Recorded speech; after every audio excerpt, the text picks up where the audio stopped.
Hello friends, welcome to my channel Sushant Chess Wise. Today we are at the next topic, that is the king and pawn games. We are at the 20th position of our topic. Today we have got the case of race of pawns. Although we are at a transition phase from race of pawns to active king, we see that white wins the game here in some variations due to race of pawns, but mostly we see the white king is way more active than the black king. Despite being pawned down, white is able to win the game, but there are some interesting points here and the position is bit tricky. White of course wants to play kf7 and grab these pawns and promote this pawn to queen, but as we know this is a rook pawn, so additional factors have to be there in our mind as a defender also and when we are trying to win with the rook pawn also. So bearing that in mind, if white goes with the move kf7, then we see that black will first move is g pawn. This is a very important move. We will see why.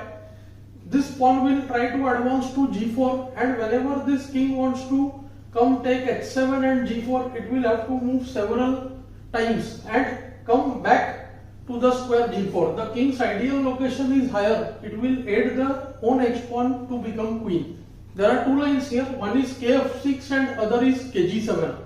After the line kf6, it must be noted that after g4, white can try to take the g pawn and head towards h7. After kg5, kb3, kg4, kc4, kg5, kd5, kh6, ke6, king takes h7 and the black king reaches the f7 square on time. White will no doubt move his h pawn. Black should simply play kf8 and kf7 and the game is drawn. You can check out my previous king and pawn game lessons where I have discussed the case of rook pawn.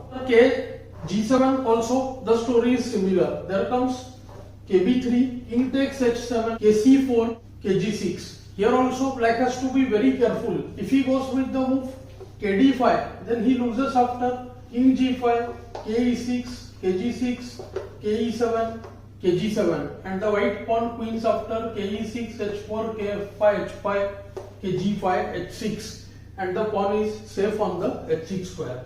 Thus first g4 forcing kg5 and then kd5, kg4, ke6, kg5, kf7 and the game is drawn.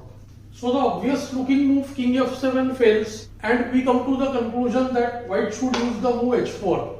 This stops g5. Now the main point is if kb3 now, you will see that there is kf7, kc4, kg7. Well, black can try the move h5, kg6, kd5, king takes h5. White manages this opposition and after ke6, kg6, ke7, kg7, again he wins the game. And after the move kd5 directly, there is king h7, ke6, kg7 or kg6. Both win for white. If black tries to play h6 in order to meet kf7 with g5, then white cuts off the plan with h5 when g5 will be followed by hg6 n% and this position is losing. The move h6 turns out to be a sheer waste of tempo. Finally, black has just one trap here. He can go with the move h5, setting a deadly trap. Generally speaking, we are trying to cover this as a race of pawns. We can hardly call this race of pawns because both pawns are not moving. More of, we can say this is like race of kings position.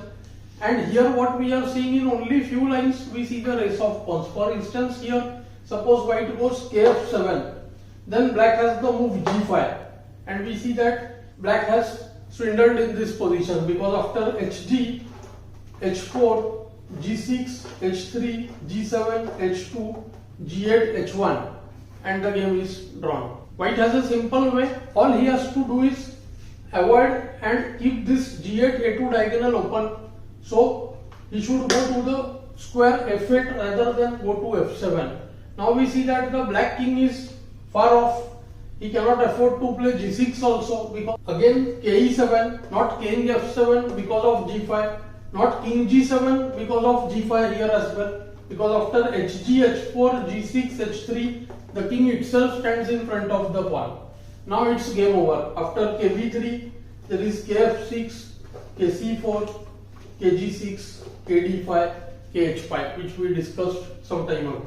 So the only other attempt is g5, but after hg5, h4, g6, h3, g7, h2, we see that g8 queens with a check, this pawn on h2 will be taken by queen h7 or h8, whichever way, and white wins the game.